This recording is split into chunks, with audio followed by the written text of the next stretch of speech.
नमस्कार दोस्तों, स्वागत है आप सबका भद्रा इस अकेडमी में। आज का डेट है 8 सितंबर 2023 एंड डेली के करंट अफेयर्स एनालिसिस में मैं शुभदीप आप सभी का स्वागत करता हूं। चलिए सबसे पहले आज का न्यूज़ देख लेते हैं। बहुत इंपॉर्टेंट इको फ्रेंडली न्यूज़ है, मैं बोल सकता हूं इसको। यहाँ पर हम लोग बात करेंगे स्ट्रॉ, जो कि बैम्बू बेस्ड है। जी हाँ, बैम्बू से इन स्ट्रॉज को बनाया जा रहा है। वही स्ट्रॉ जिससे आप लोग कोल्ड ड्रिंक्स पीते हैं, वही स्ट्रॉ जिससे आप लोग कोई भी बाजार में जूसेस पीने की कोशिश करते हैं, राइट। सो वही है।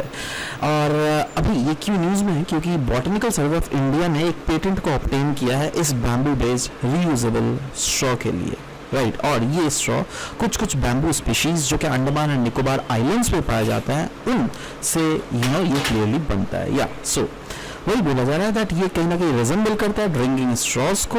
और ऑफ कोर्स ये एक इको फ्रेंडली इन्वेंशन है जिसकी यूजेजेस अगर देख लीजिएगा, जी हाँ, ये there is huge potential that ये प्लास्टिक स्ट्रॉज को आराम से रिप्लेस कर सकता है विद एन ऑर्गेनिक ऑल्टरनेटिव। वैसे तो देखिए कागज के भी स्ट्रॉज अब से आने लग गए हैं, बट मुझे तो लगता है दैट ये this one will be a bit of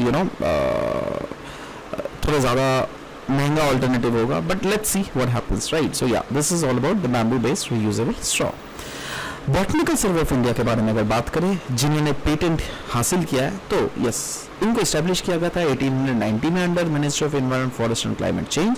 इसका हेडक्वार्टर है कोलकाता में और ये इंडिया की प्रीमियर ऑर्गेनाइजेशन है जो क्या साइंटिफिक रिसर्च एंड डॉक्यूमेंटेशन करती है हमारे देश के प्लांट के डाइवर्सिटी के रिलेटेड, राइट। सो या this is about it. Next हम लोग दोस्तों पीआईबी से ये न्यूज़ लिया गया G20 tourism and sustainable development goals dashboard के रिलेटेड।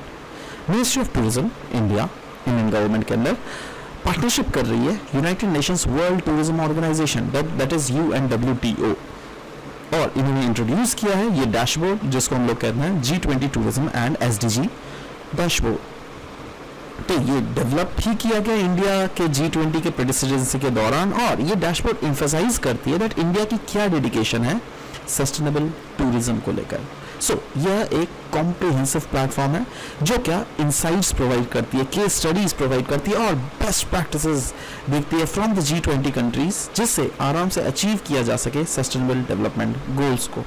इनफैक्ट ये सर्व करती है as a knowledge hub for sustainable tourism practices, और साथ ही साथ फॉस्टर करती है कोलैबोरेशन और growth within the global tourism industry.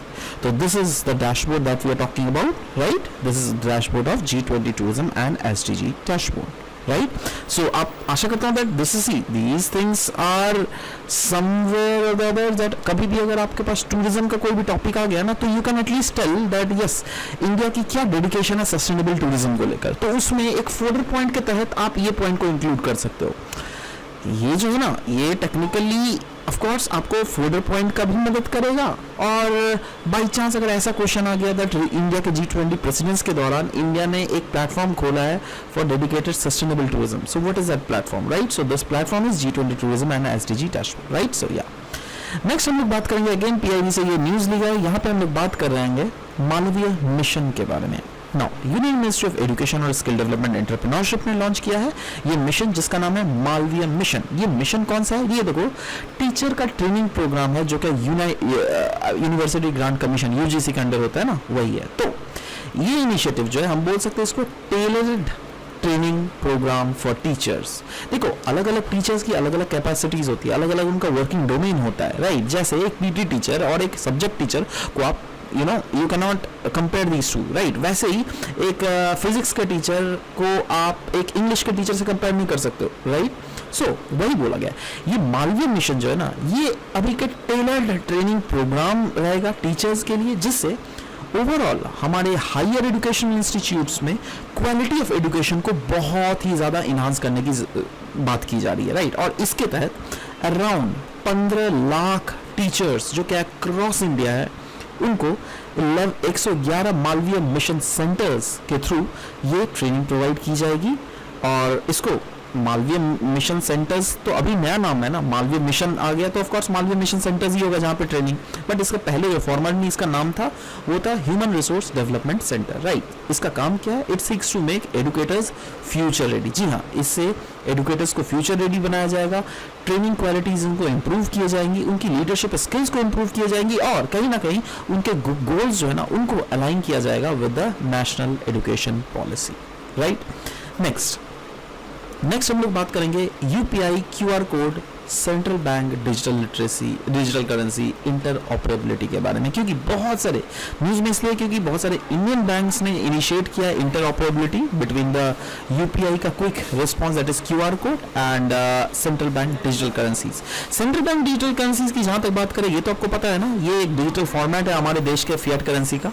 मतलब आप जो अभी रुपी फॉर्म में देते हो ना, कागज के फॉर्म में किसी को 20 रुपए देते हो, तो आप उसको कागज के फॉर्म में नहीं, आप डिजिटली भी ट्रांसफर कर सकते हो, right. So this integration allows users to retail digital rupee to perform transactions by scanning any UPI QR code. मतलब ये जो इंटीग्रेशन है ना, इससे जो डिजिटल रुपी प्लेटफॉर्म्स होते हैं, मतलब देखो अभी नॉर्मल आपके दुकान में जाते हो, इसको गूगल पे से या फिर अमेजोन पे या फिर यूपीआई से डायरेक्टली स्कैन करके आप इसको पेमेंट कर देते हो, राइट। अभी अगर सोचो सेंट्रल बैंक अपना सेंट्रल बैंक डिजिटल करेंसी ला रही है, तो उसके लिए तो अलग सा तो क्यूआर कोड नहीं लाएगी ना।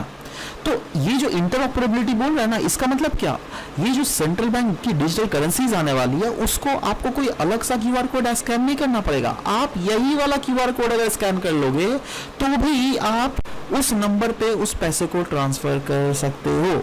समझ लो बात, कोई इसीलिए तो इंटरऑपरेबिलिटी बोला गया ना।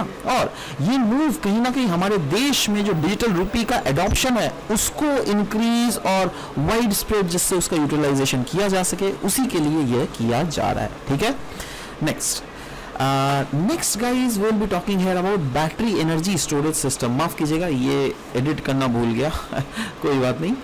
हम लोग बात करेंगे यहाँ पे बैटरी एनर्जी स्टोरेज सिस्टम के बारे में। नाउ क्यों हम लोग यहाँ पे बात कर रहे हैं बैटरी एनर्जी स्टोरेज सिस्टम, क्योंकि गवर्नमेंट ऑफ इंडिया ने अप्रूव किया है एक वायबिलिटी गैप फंडिंग, जिससे कवर कर सके government 40% of the total capital cost जो क्या लगने वाला है in establishment of around 4000 megawatt hour का battery energy storage, right. So अगर बात करें हम इस बैटरी एनर्जी स्टोरेज सिस्टम की, तो बैटरी एनर्जी स्टोरेज सिस्टम देखो, अब हमारा एम क्या है, 2030 तक हम लोग 50% जो एनर्जी है वो नॉन फॉसिल फ्यूल से हम लोग लेंगे। नॉन फॉसिल फ्यूल में रिन्यूएबल भी आने वाला है, और नॉन फॉसिल फ्यूल में आपका जाकर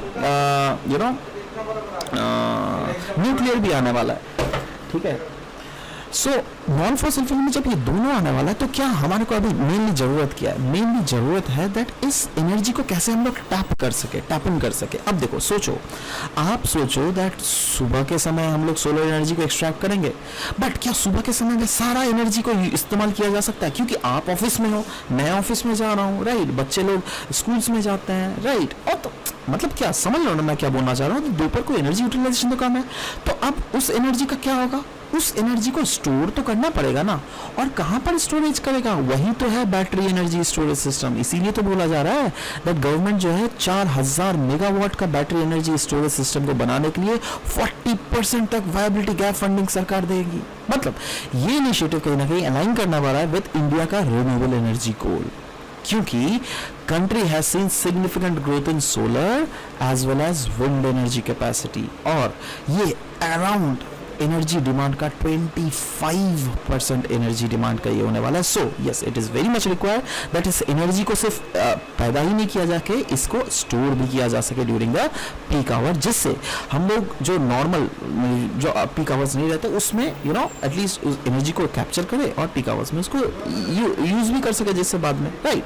सो ये स्कीम सपोर्ट करता है इंडिया का अगेन एम्बिशन, जो क्या हम लोग पंचामृत एम्बिशंस है। One of the Panchamrit ambitions is what, by 2030 हमारा 50% एनर्जी प्रोडक्शन वो non fossil fuel energy sources से हो, राइट। तो ये तो होगा ही, बट साथ ही साथ और भी जो एक हमारा पंचामृत का इनिशिएटिव है ना, दैट कार्बन एमिशंस को कम करना है, वो भी एक इसी डायरेक्शन में होगा, राइट। नाउ इसके अंदर ये बैटरी एनर्जी स्टोरेज सिस्टम की अगर बात करें तो सिंपल, इसको अगर कंसाइज में बात करूं तो यस, ये स्टोर करेगा इलेक्ट्रिकल एनर्जी को इन बैटरी, जिससे लेटर में इसको इस्तेमाल कर सके। जैसे घर में इन्वर्टर होता है ना आपका, इन्वर्टर बैटरी, तो जब लाइन चला जाता है उसका इलेक्ट्रिसिटी इस्तेमाल करते हो ना, वही सेम चीज ऐसा करेगा, राइट।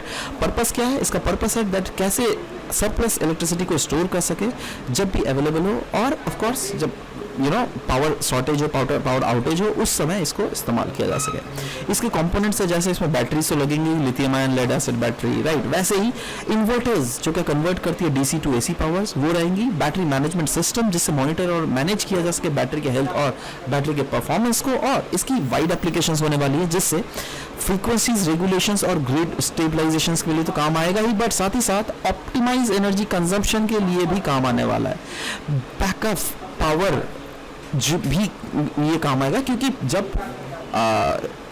पावर शॉर्टेज या फिर पावर आउटेज, पावर कट हो जाता है, उस समय बैकअप के तहत ये पावर हमें काम देगा, और ऑफ कोर्स कहीं ना कहीं ये हेल्प करेगा us in integration with the renewable energy source. ठीक है, तो इसी के साथ दोस्तों आज का ये सेशन समाप्त होता है। मिलते हैं आप सबके साथ नेक्स्ट सेशन में with a new set of current affairs. Until then, bye bye, take care, and thank you guys, thank you for listening to the whole video. Thank you very much.